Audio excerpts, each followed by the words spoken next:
épisode 74, Sauver la planète en se rebellant.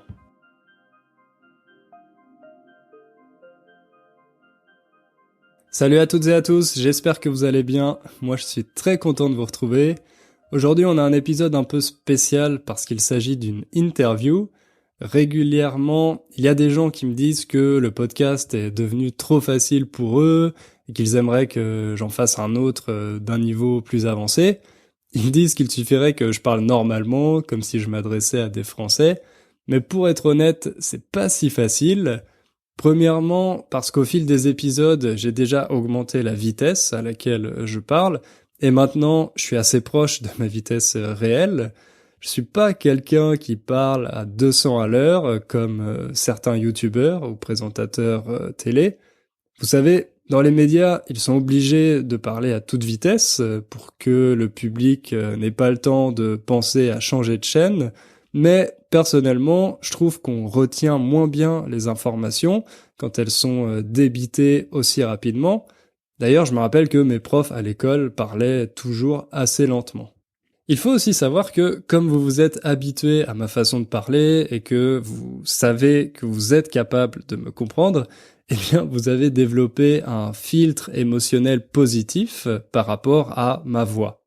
Ce qui fait que, même si j'accélère ou que j'utilise des mots un peu plus compliqués, vous ne vous en rendez pas compte. C'est pour ça que vous avez toujours l'impression de me comprendre, même s'il y a certains points et certaines expressions qui vous échappent quand vous m'écoutez, vous avez l'impression de tout comprendre. Ensuite, je sais pas si vous avez déjà essayé de faire un monologue de 30 minutes sur un sujet sur lequel vous n'êtes pas un expert, mais c'est pas aussi facile que ça en a l'air. Et si en plus vous devez le faire en parlant tout seul derrière un micro, ça complique encore un peu plus les choses. Bien sûr, je fais des recherches et j'ai des notes quand j'enregistre un épisode, mais je lis pas de script. Donc, j'ai besoin d'un peu de temps pour réfléchir à ce que je dis. Et puis, la dernière raison qui explique pourquoi ce n'est pas si simple pour moi d'augmenter la difficulté, c'est que j'ai jamais fait de podcast pour des Français. Donc, quand je suis face au micro ou à la caméra, mon mode par défaut, c'est de penser que je m'adresse à des personnes dont le français n'est pas la langue maternelle. Alors, maintenant, c'est très difficile pour moi de changer de mode, de ne pas être en mode prof de français quand je m'enregistre. Mais j'ai quand même envie de vous proposer des choses un peu plus avancées parce que, comme vous le savez, mon objectif numéro 1, c'est de vous aider à progresser pour qu'un jour, vous n'ayez plus besoin de moi, pour que vous soyez capable de comprendre les films, les séries et les podcasts français sans mon aide. L'avantage avec les interviews, c'est que, comme j'ai quelqu'un en face de moi, je parle de manière plus naturelle vu que je suis concentré sur la discussion et pas sur la manière dont je m'exprime. C'est pour ça que je vais essayer de vous proposer plus d'interviews à l'avenir, notamment dans mon prochain cours qui arrive dans quelques semaines. Oui, je l'ai pas encore terminé, il me reste encore un peu de travail. Voilà, maintenant, avant de vous présenter la personne que j'ai interviewée pour cet épisode, on va, comme d'habitude, écouter le message d'un auditeur du podcast. Bonjour Hugo, je m'appelle Shoaib. J'ai 29 ans et j'habite aux États-Unis à Baltimore, près de Washington. Ma famille vient du Pakistan, mais je suis né aux États-Unis. J'ai appris français à 14 ans à Los Angeles où j'ai grandi. J'ai découvert mon passion pour cette langue et je voulais l'améliorer. Chaque jour, je tente à apprendre quelque chose de nouvel. Je travaille dans les hôtels et quelquefois je recevais les hôtes français avec qui je parle en français. Actuellement, j'étudie la cybersécurité. J'adore écouter la musique française. Mes artistes français préférés sont Vita, Maître Gims, Ritza et plusieurs d'autres. En fait, Maître Gims viendra à l'Amérique du Nord pour un tour. J'ai essayé d'acheter des billets pour son concert, mais il n'y a plus près de moi.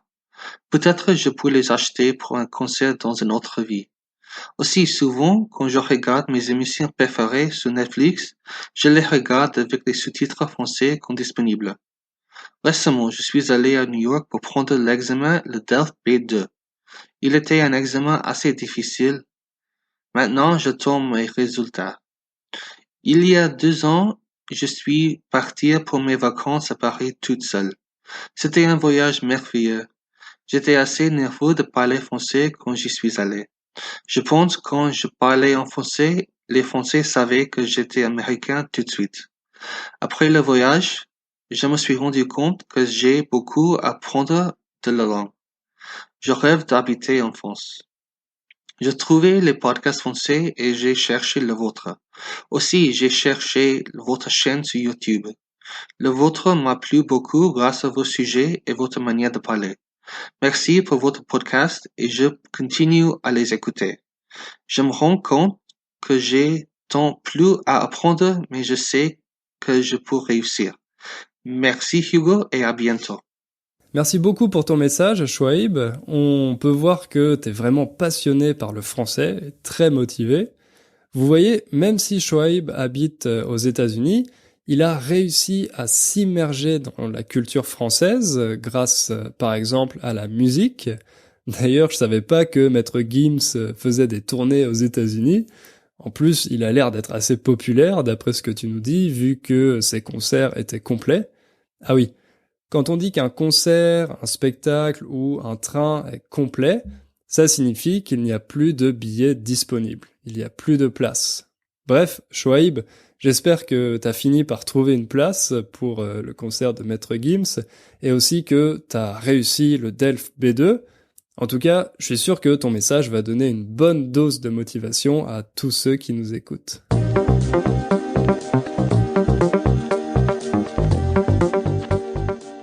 Maintenant, on va passer à l'interview. La personne que vous allez entendre, c'est une amie qui s'appelle Fanny. On s'est rencontrés pendant nos études en école de commerce. On a même vécu ensemble en colocation quand on faisait un échange à Londres.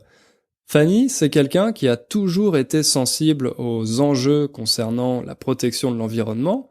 Ça m'avait frappé parce que, pour être honnête, en école de commerce, c'est assez rare de rencontrer des gens qui ont des convictions fortes sur des sujets autres que le business et l'argent. Mais pour Fanny, l'environnement, ça a toujours été une cause importante. Une cause pour laquelle elle avait envie de s'engager. C'est pour ça qu'il y a quelques mois, elle a rejoint un groupe activiste qui s'appelle Extinction Rebellion. Oui, c'est un nom anglais à la base, mais on le prononce à la française, vu que c'est exactement les mêmes mots en français. Alors, vous en avez peut-être entendu parler, ils ont organisé plusieurs actions qui ont été très médiatisées cette année. Donc, quand j'ai su qu'elle faisait partie d'Extinction Rebellion, ou XR, comme ils se surnomment eux-mêmes, je me suis dit que ça ferait un super sujet pour le podcast. Dans cette interview, Fanny va nous parler de son expérience au sein d'Extinction Rebellion, du fonctionnement de ce groupe et d'une action à laquelle elle a participé. Si vous avez jamais entendu parler d'Extinction Rebellion, je vous conseille d'abord d'aller sur ma chaîne YouTube pour regarder la vidéo que j'ai faite sur eux. Comme ça va vous donner une idée un peu plus claire de qui ils sont avant d'écouter Fanny. Pour finir, je vous rappelle que la transcription de l'épisode est disponible sur le site innerfrench.com pour vous aider à trouver les expressions que vous ne connaissez pas ou les phrases que vous ne comprenez pas. Il y en aura sûrement quelques-unes, mais ne paniquez pas, rassurez-vous, c'est parfaitement normal de ne pas tout comprendre. C'est pour ça que je vous conseille d'écouter l'interview au moins 2 ou 3 fois avant de lire la transcription. Vous verrez qu'à chaque fois, vous comprendrez un peu plus, comme par magie. Ça vaut vraiment le coup de le faire pour entraîner votre oreille, même si ça prend un peu de temps. Voilà. Maintenant, sans plus attendre, je vous propose d'écouter l'interview de Fanny, membre du groupe Extinction Rebellion. Salut Fanny. Salut Hugo. Merci d'avoir accepté mon invitation. Merci à toi de m'avoir convié. Alors, donc, en fait, j'aimerais qu'on parle un peu du mouvement Extinction Rebellion. Donc, je sais pas si toi, tu le prononces à l'anglaise ou à la française. Non, moi, je le prononce à la française. Je trouve que c'est toujours un peu la honte de prononcer avec un accent quand tu n'en as pas. Et vous dites XR aussi, je crois, non? XR, ouais. Donc, toi, tu fais partie de ce mouvement, à ce que j'ai compris? Ouais, j'ai commencé... Alors, c'est un mouvement assez libre, donc... on se dit appartenir au mouvement, mais chacun peut se dire appartenir au mouvement. Il n'y a pas de carte, il n'y a pas d'entrée officielle. Moi, je suis j'y participe parce que j'ai fait plusieurs formations avec eux et j'ai participé à une de leurs actions. Donc il y a beaucoup aujourd'hui de réunions d'accueil auxquelles chacun peut se rendre. Il y en a beaucoup en France, je suis sûre qu'il y en a partout dans le monde par ailleurs, que c'est un mouvement international. Et donc moi j'ai commencé à rentrer dans le mouvement il y a plus d'un mois, en septembre, en allant à une première réunion d'accueil. Comment t'en as entendu parler au départ? C'est une bonne question. Alors moi qui traîne un petit peu dans les milieux qu'on peut nommer d'écolos, c'est un sujet qui a émergé très fortement début septembre, bizarrement. Alors c'est un mouvement qui existe depuis un an, qui est né en Angleterre. En France, il a moins de 6 mois, donc c'est plus récent. Mais disons que pendant l'été, ils ont commencé à organiser beaucoup de réunions d'accueil. Il y a eu une opération sur le pont de Sully que tu as peut-être vu dans les médias. C'était des activistes qui se sont mis sur un pont, qui se sont fait gazer à bout portant. Enfin, une image atroce de violence policière un peu classique en France, mais qui a fait beaucoup de bruit, donc qui a finalement beaucoup aidé le mouvement en le médiatisant.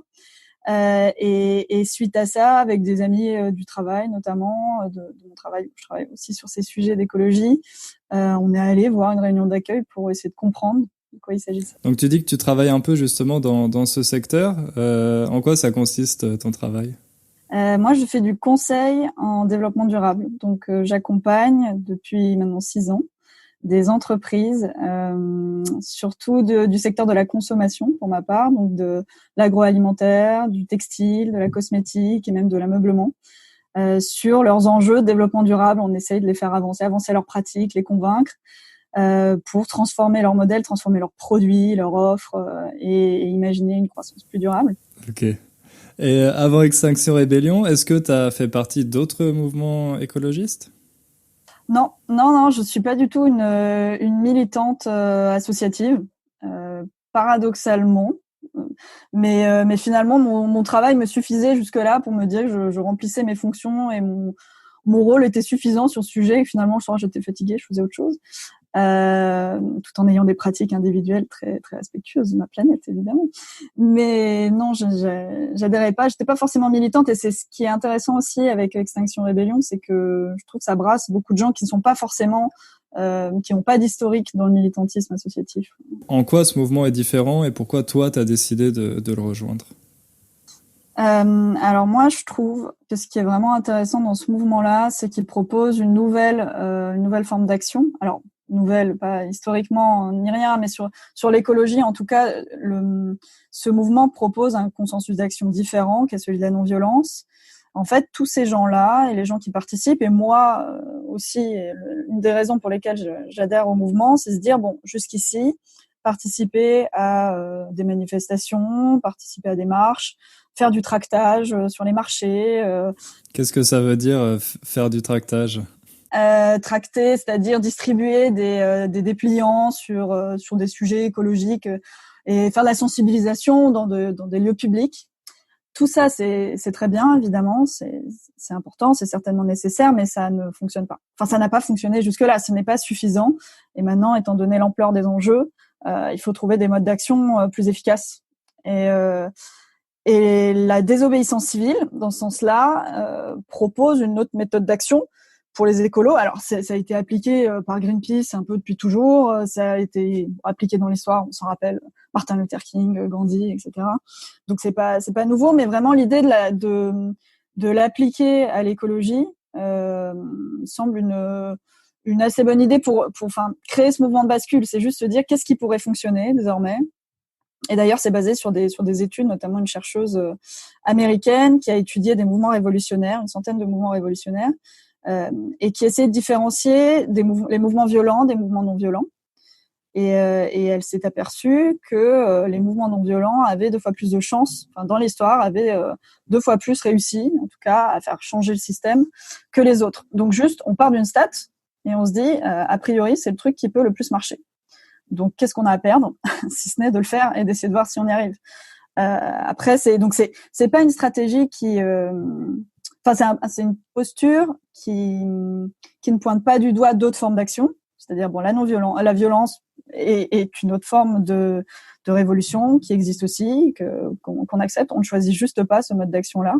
On en choisit un autre qui est, pour ma part, plus en cohérence avec mes valeurs, mais qui, en plus, a priori, aurait une capacité d'action plus importante, parce que la non-violence, c'est aussi un moyen d'attirer plus de gens. C'est une stratégie de la masse de créer, c'est une bataille de l'opinion publique, et la non-violence, tu as plus de chances d'attirer autour de toi des gens âgés, des enfants, tout type de personnes, peu politisées, très politisées, tandis que l'action violente, typiquement, est généralement réservée à des hommes jeunes. Voilà, c'est assez exclusif, et par ailleurs, bon, ça génère, on l'a bien vu en France, sur l'opinion publique, c'est quelque chose qui est très clivant, tandis que, bon, voilà, c'est une stratégie, la non-violence. C'est se dire, nous, l'objectif, c'est le seuil critique, c'est la masse, et d'ailleurs, dans ces études-là, notamment l'étude de cette chercheuse, elle estime autour, bon, alors c'est des chiffres, on fait dire un peu ce qu'on veut aux chiffres, mais qu'à partir de 3,5% de la population qui adhère au mouvement, on peut renverser un système.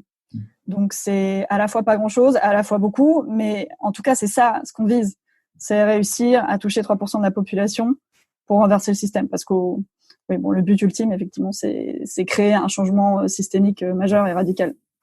Ouais, j'avais vu ça justement également avec le véganisme, et dans le sens où en général les plus extrêmes finissent souvent par l'emporter. Par exemple, si t'opposes les végétaliens et les végétariens, en fait, pour les entreprises, ça va devenir de plus en plus simple de simplement proposer des produits végétaliens, parce que les produits végétaliens, par définition, ils conviennent également aux végétariens, alors que l'inverse n'est pas vrai. Et donc, plus t'es un peu dans cet extrême, et tu réussis. En fait, mécaniquement, après, tu vas réussir à convaincre toute la société. Mais la petite différence avec les anciens mouvements non violents dans l'histoire, c'est que là, l'ennemi, il est un peu plus flou. Non, l'ennemi, il est pas tout à fait flou. L'ennemi, c'est le système. Donc c'est le système, c'est les États, les entreprises, les médias. Bon. Alors le problème, effectivement, c'est que le mouvement est pas tout à fait politisé. Enfin, disons que pour ne pas être clivant à ce stade, vu qu'on est vraiment dans un objectif de mouvement de masse, l'objectif est plus de formuler des revendications qui forcément impliquent un changement de système radical. Les revendications, c'est demander de dire la vérité, donc que les politiques prennent leurs responsabilités et disent ce qui est en train de se passer. Donc sixième extinction de masse, réchauffement climatique et autres, enfin tout ce qui se passe. Les dernières études qui prévoient 7 degrés de réchauffement à 2100, enfin bon, voilà, il y a des choses très inquiétantes qui sont en train de venir et qui demandent des changements radicaux maintenant. Sur les 10 prochaines années, il y a des vrais changements à activer. La deuxième revendication, c'est la neutralité carbone d'ici 2025. Ça, c'est très ambitieux, et ça demande des changements massifs. Qu'est-ce que ça veut dire, la neutralité carbone ? C'est qu'on on arrive à une neutralité, c'est-à-dire qu'on va à la fois diminuer la part de carbone qu'on émet, et on va compenser le reste. Alors, bon, on parle souvent de reforestation, il y a plein de solutions qui sont chacune un peu critiquables et autres, mais l'objectif majeur ici, c'est de diminuer par une transition énergétique les émissions de carbone. Donc la neutralité carbone d'ici 2025, c'est un objectif suffisamment ambitieux pour qu'il y ait des changements productifs et politiques qui doivent être pris de manière radicale à nouveau. Donc selon moi, c'est une des revendications qui implique le plus de changements. Après, le mouvement ne propose pas encore de solution, parce qu'il les base sur la quatrième demande, qui est la mise en place d'assemblées citoyennes. C'est se dire, ok, on freine et on demande, nous, on s'interroge sur le nouveau système qu'on veut mettre en place. Alors évidemment, on réfléchit tous aujourd'hui aux formes alternatives, à un système alternatif qu'on aimerait voir en place, mais XR ne se dit pas représentant du peuple. On est 15 000. Enfin, je veux dire, on n'a pas cette prétention-là. Donc c'est redonner le pouvoir, le décentraliser et décider ensemble sur les choses qu'on veut voir advenir plus tard. Et il y a un troisième pilier, mais qui va un peu de pair, qui est de mettre fin à la destruction des écosystèmes terrestres et marins. Et ça, cette remise à plat du système, c'est vraiment au niveau politique. Donc, organiser des assemblées citoyennes, ce genre de choses. Oui, il y a une vraie réflexion sur la gouvernance et redonner le pouvoir au peuple. Bon, ça c'est un sujet qui est pas pris uniquement par XR. Enfin, c'est un vrai sujet qui est évoqué par Les gilets jaunes. ouais, et on voit bien une défiance vis-à-vis des représentants politiques, vis-à-vis de la démocratie actuelle, enfin de sa forme actuelle. Donc c'est le moment, enfin ce moment historique sur le sujet de l'écologie nous amène à questionner ça. Et il y a un vrai enjeu. Tu parlais des gilets jaunes aussi, à faire converger ces différents combats, qui est celui de l'environnement et du respect des écosystèmes, avec celui de la justice sociale. Enfin, tout va de pair. Toutes ces choses-là découlent aussi d'un système qui va dans le mur d'une certaine manière, et donc il faut joindre ces forces-là, parce que bon, enfin, ce qu'ont fait les gilets jaunes était historique en France. Enfin, et c'est aussi d'une certaine manière un mouvement de désobéissance civile. Enfin, ils ont fait des blocages et autres, ils l'ont fait avant nous, ils sont très structurés. C'est un mouvement fort avec, qui a généré l'adhésion aussi du peuple français. Donc, enfin, moi, je pense que c'est important que ces mouvements-là convergent, ces mouvements sociaux, environnementaux, parce qu'en fait, on veut tous évoluer vers un nouveau modèle qui est assez similaire. Est-ce qu'il y a un dialogue justement avec les gilets jaunes? Ouais. Bah, je sais pas si tu as suivi, mais il y a eu un blocage au centre commercial Italie 2. Il y a peut-être 2 semaines maintenant de ça. C'était juste avant qu'on fasse la semaine de rébellion internationale. Et là, c'était un moment de convergence, en l'occurrence, parce que au sein un grand centre commercial de Paris a été bloqué et occupé par XR, par des gilets jaunes, par le collectif pour Adama, par différents mouvements qui sont associés. ANV COP21, qui sont associés pour bloquer ensemble. Donc là, ça a été le début d'une convergence. Et sur la place du Châtelet, qui a été occupée la semaine de rébellion j'ai oublié la date. Il y a 2 semaines. Ouais, voilà, il y a 2 semaines. Des gilets jaunes étaient présents également. Donc oui, il y a cette volonté effectivement de faire converger les luttes tout en restant inclusive pour toute autre forme de lutte. Nous, finalement, ce qu'on propose, c'est un mode d'action. Et ceux qui veulent, c'est ce qui m'a un peu séduit dans le mouvement, c'est que quand j'étais allée à une des réunions d'accueil, ce qu'on nous disait, c'était peu importe si Greenpeace, par exemple, veut mettre une pancarte, une banderole et sur une de nos actions, on s'en fiche complètement. En fait, l'objectif, c'est que ça marche, c'est qu'on soit nombreux. Donc, c'est pas XR, on n'a pas besoin d'accoler nous, tout ce qu'on a, c'est un consensus d'action, c'est la non-violence. Après, l'objectif, c'est tous le même, c'est créer un rapport de force par la désobéissance civile et derrière, générer un mouvement de masse. Donc, après, peu importe les moyens, les personnes qui nous rejoignent, et au contraire, créons une cohérence aussi avec d'autres mouvements. Donc, voilà. Et concrètement, comment vous faites pour vous organiser, vous coordonner, préparer les événements, etc. Alors, la gouvernance est un petit peu différente entre les pays. Donc, à nouveau, XR, c'est un mouvement international.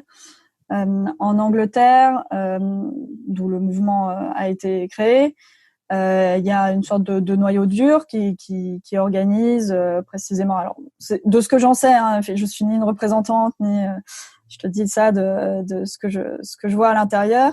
En France, il y a eu un choix d'une gouvernance très horizontale. Donc, il n'y a pas de représentants, il n'y a pas de personnes en charge en tant que telles. Il y a des coordinateurs avec des mandats tournants d'une certaine manière, voilà.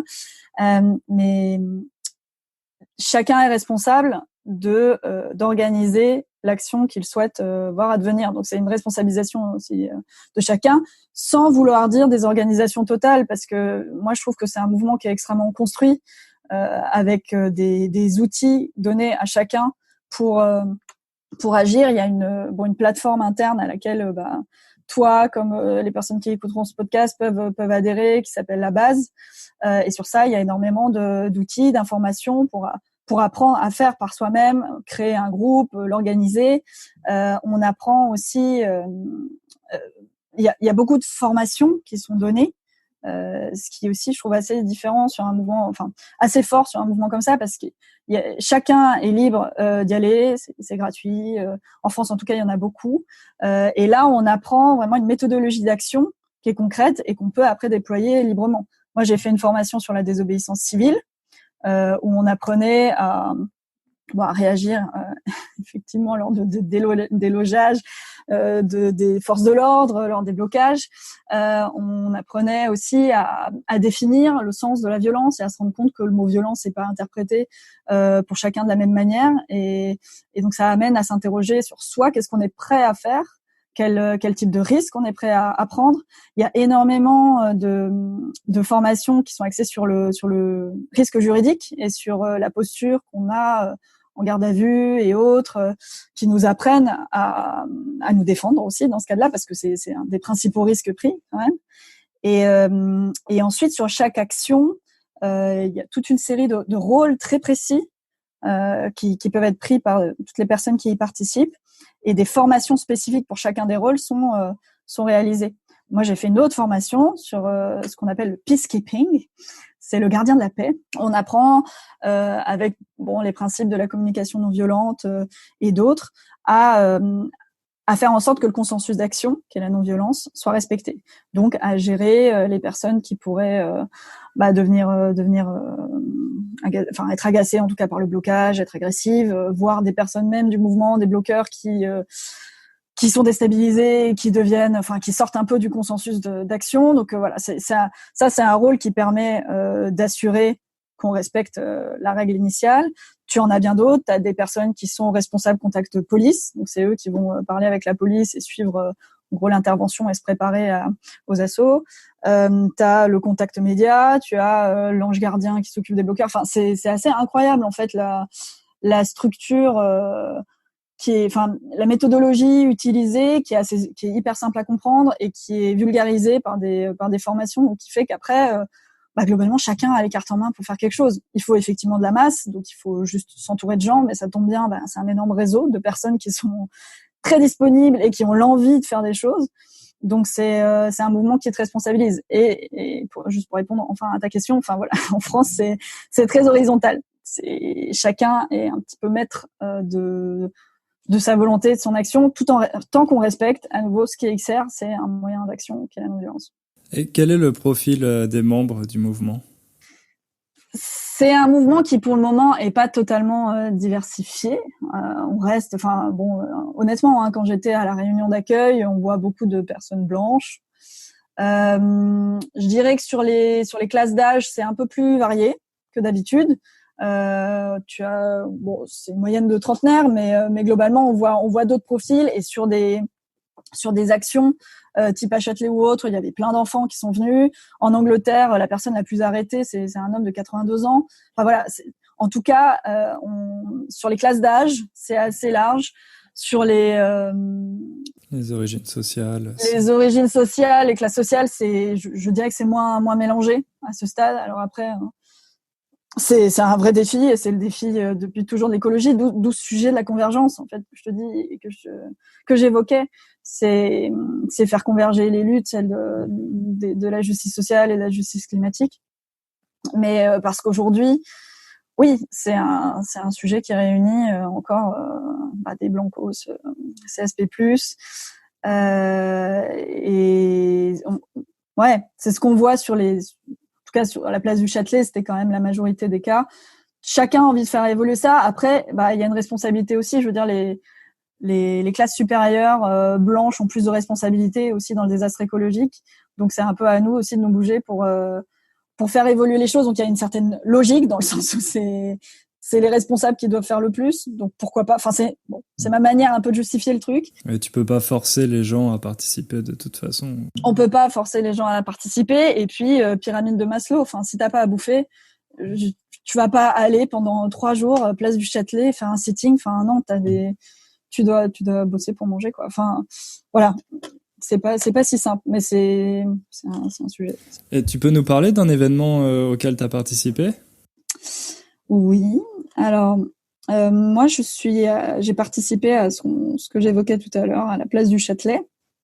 Il y a eu donc une semaine de rébellion internationale qui avait lieu là dans le monde entier, où chaque mouvement national avait pour objectif de créer ce fameux rapport de force, donc de bloquer des endroits stratégiques.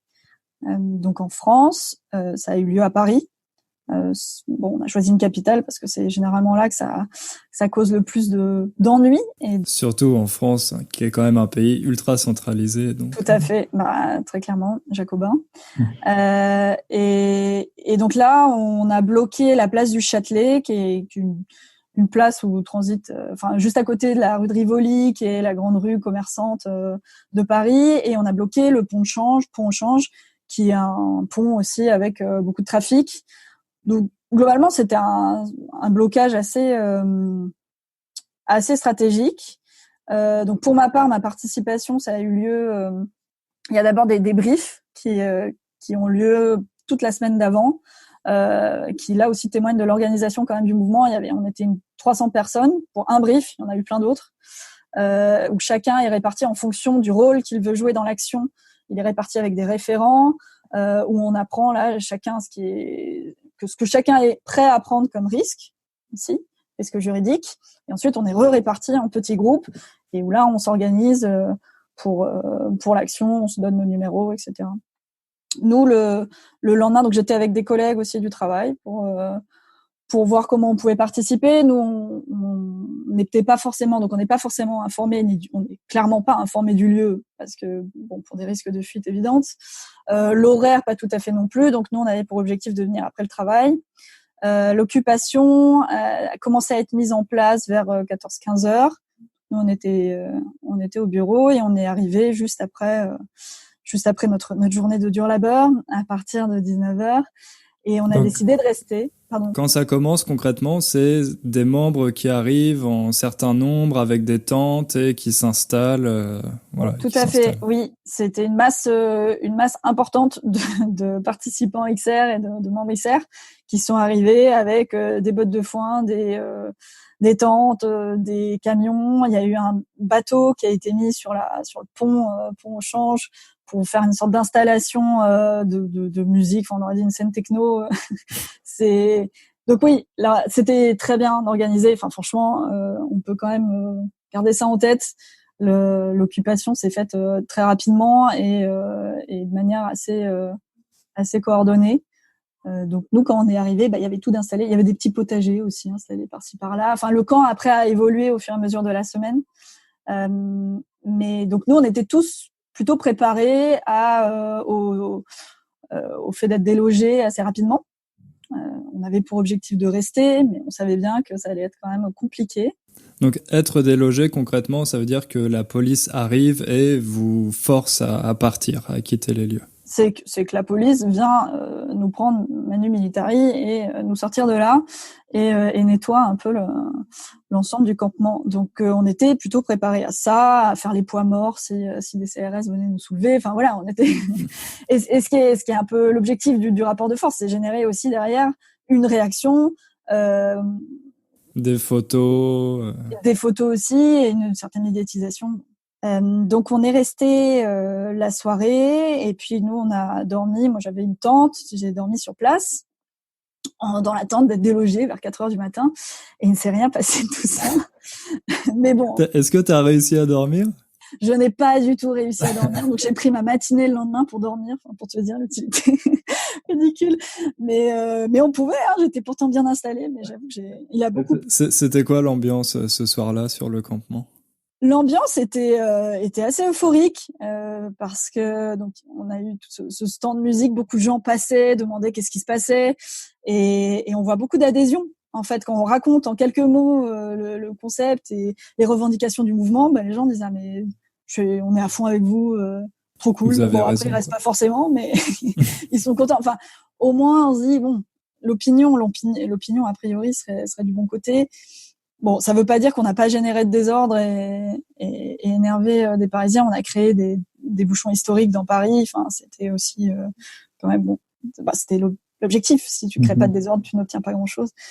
Donc l'ambiance était bonne enfant. Il y avait très très organisé, donc une sorte de soupe populaire, des toilettes sèches étaient à disposition. Enfin, il y avait vraiment de quoi vivre sur place. Il y a des assemblées générales organisées 3 fois par jour où on discute de différents sujets, d'arbitrage et même le sujet de est-ce qu'on reste pas, qu'est-ce qu'on fait, etc. Et quelles actions on mène le lendemain. Donc une atmosphère assez sympathique, tout en se posant la question de qu'est-ce qui allait se passer dans les prochains jours. Et en fait, Donc ouais, vous étiez pas préparé à ce que les forces de l'ordre vous laissent tranquille, en fait. bah non, enfin c'était une stratégie assez bien pensée des forces de l'ordre, Ouais. parce que effectivement on n'était pas préparé à ça. Et ils le savaient certainement, vu que toutes nos réunions sont ouvertes, et donc ils étaient bien informés du fait qu'on était préparé à une action de leur part. Donc malin, ils n'ont rien fait. Ils ont attendu que ça s'essouffle. Donc on est parti. Enfin, il a été décidé de lever le camp le samedi, avant que Donc au bout de 5 jours quand même. c'est ça, au bout de 5 jours quand même. Donc en créant ensuite des activités tout autour, des activités de blocage autour du lieu de la place du Châtelet. Donc on a bloqué des McDo et d'autres enseignes qui étaient à proximité. Donc on a essayé d'utiliser au maximum cette capacité de blocage qu'on avait sur ce lieu-là. Et puis finalement on en est parti. Donc dans les faits, c'est pas un échec, ça a été un jeu d'échecs avec les forces de l'ordre, où je pense qu'on s'est un petit peu fait avoir d'une certaine manière, mais c'est à charge de revanche. Surtout quand on voit comment ils traitent les gilets jaunes depuis quasiment 1 an, c'était difficile d'envisager qu'ils allaient être beaucoup plus sympas pas plus tout sympas. à fait. Et en plus, c'est la stratégie du diviser pour mieux régner, parce que ça nous est vachement reproché. Les gilets jaunes disent ouais, ok, donc les petites CSP+, eux, on leur fait rien, quoi. Ils sont sur leur place et les forces de l'ordre ne font rien. Donc comment vous l'expliquez? Et donc on était, XR, Extinction Rébellion en tout cas en France, était un peu pointé du doigt en mode collusion avec l'État. Alors que donc c'était assez malin. Oui, c'est vraiment bien pensé. Bravo la police. Bravo la police, super. Vous êtes trop géniaux. Donc voilà, on fera attention à réfléchir à plus de tactiques la prochaine fois. Et globalement, ces 2 semaines de rébellion internationale, est-ce qu'elles ont eu des retombées? Est-ce qu'elles ont permis d'apporter quelque chose? Ouais, alors quand même, dans les faits, ce qu'on retient, c'est qu'il y a plus de membres. Donc l'objectif reste atteint. Peut-être pas autant qu'on aurait espéré, mais typiquement en France, on est passé de 6 000 à 15 000. Donc c'est pas mal, on a pu le doubler. Donc c'est bien, c'est pas un échec, c'est une bonne une leçon. Oui, surtout que c'est un mouvement qui est encore très jeune, donc. Tout à fait. Ce sont des tests comme le pont de Sully était un moyen aussi de tester ce mode d'action, la réaction des forces de l'ordre. On apprend en marchant et on va continuer, et ça donne juste plus de force pour continuer, vu qu'on est plus nombreux et qu'on sera de plus en plus. Et quelles sont les prochaines étapes du mouvement? Pour le moment, il y a eu un petit ralentissement suite à cette semaine de rébellion qui a quand même été assez fatigante pour tous et qui demandait beaucoup d'énergie, d'organisation. Donc là, chacun est un peu reparti dans ses groupements locaux. Moi, je suis pas encore retournée à une réunion du groupe local. Je sais que demain, il y a une action. Non, mais même aujourd'hui. Mais tu vois, je suis pas hyper informée, donc je peux pas tout te dire. Mais je sais que là, actuellement, voilà, c'est chaque groupe local se voit et essaye de voir quelles vont être les prochaines actions sur les prochains mois. Mais il y a eu un petit moment de. Ouais, faut se reposer. Faut se reposer avant de repartir. Merci beaucoup. Je pense que ça va permettre aux auditeurs qui connaissaient pas le mouvement d'avoir le point de vue d'une insideuse. Peut-être que ça va leur donner envie d'en savoir plus. Donc, si quelqu'un veut rejoindre le mouvement, qu'est-ce qu'il faut faire concrètement? Alors concrètement, suivant le pays où vous êtes, je sais pas exactement comment tout se passe. Nous, si déjà vous allez sur Facebook et vous likez la page, vous aurez certainement accès à toutes les formes de réunions qui auront lieu dans les prochains mois. Sur le site internet, c'est très bien expliqué aussi. Les différentes réunions, les newsletters aussi vous informent. Donc simplement allez sur le site internet et vous aurez toutes les informations nécessaires. Et le vrai objectif, c'est qu'on soit assez nombreux. Donc n'hésitez pas au moins à jeter un coup d'œil et voir ce que vous pouvez faire. Chacun fait ce qu'il veut et est libre par ailleurs d'agir pendant les actions ou pas, de participer ou pas. L'important, c'est qu'on soit nombreux. Très bien, ok. Merci beaucoup, Fanny. Merci, Hugo. À bientôt. À bientôt. Voilà, j'espère que cette interview vous a plu. Comme je vous l'ai dit en introduction, je vous conseille de la réécouter plusieurs fois avant de lire la transcription pour habituer votre oreille à ce genre de conversation. N'hésitez pas à laisser un commentaire sur le site pour me dire ce que vous en avez pensé. C'est important pour moi de savoir si vous aimez ces interviews, si vous les trouvez utiles, ou si vous préférez le format monologue. Donc, allez sur la page de l'épisode, sur le site, et laissez un commentaire pour me dire tout ça. Maintenant, avant de terminer cet épisode, je vous propose d'écouter un dernier message, celui de Jonas, qui vient d'Allemagne. Bonjour Hugo, je m'appelle Jonas. J'ai 19 ans et je viens d'Allemagne. Mais actuellement, j'habite à Maastricht dans les Pays-Bas. J'y étudie les sciences biomédicales dans mon deuxième année. J'aime faire les sports, par exemple nager ou le football, et aussi jouer la guitare. Mais mon grande passion, ce sont les langues. En plus de l'allemand, j'ai maîtrisé l'anglais, et dans ces moments, j'apprends le néerlandais et le français. Cet été, je veux réussir le DELF et en outre, je me prépare avec tes podcasts. Mes études exigent beaucoup de temps et à cause de ça, je dois gérer mon temps très bien. Tes podcasts sont super pour moi. Je les écoute quand je prends le vélo ou quand je conduis. Ainsi, je peux utiliser plus de temps et tes podcasts ont des sujets très intéressants. Ma ville Maastricht, c'est un endroit spécial. La ville est à la frontière des Pays-Bas avec l'Allemagne et avec Belgique. En conséquence, mon université est une des plus internationales universités d'Europe. Les profs et les étudiants ici peuvent tous parler du moins deux langues. À mon avis, la coopération internationale m'a aidé d'apprendre une nouvelle langue et rencontrer de nouveaux amis. Finalement, je me souhaite que tu fasses un podcast sur les universités et étudier généralement en France. Ça m'intéresse beaucoup parce que je pense à faire mon master en France. Je te remercie beaucoup, Hugo, et bonne chance à tous les autres auditeurs qui apprennent le français. Merci Jonas, j'imagine que tu dois être très occupé vu que tu apprends deux langues, le français et le néerlandais, en plus de tes études, mais t'as l'air de très bien gérer ton temps vu que tu écoutes des podcasts pendant tes déplacements, et comme tu l'as dit, tu vis dans une ville où les gens parlent plusieurs langues, Maastricht, donc je suis sûr que c'est très motivant. Toi aussi, t'as passé le DELF apparemment, donc j'espère que tu as eu des bonnes notes, et merci pour ta suggestion sur les universités françaises, je vais l'ajouter à ma liste de sujets. Voilà, on va s'arrêter là, c'était un épisode assez long. Comme d'habitude, si vous voulez me soutenir et m'aider à promouvoir le podcast, vous pouvez laisser une évaluation sur iTunes ou Facebook, ça prend 2 minutes, mais ça m'aide énormément. Merci et à bientôt.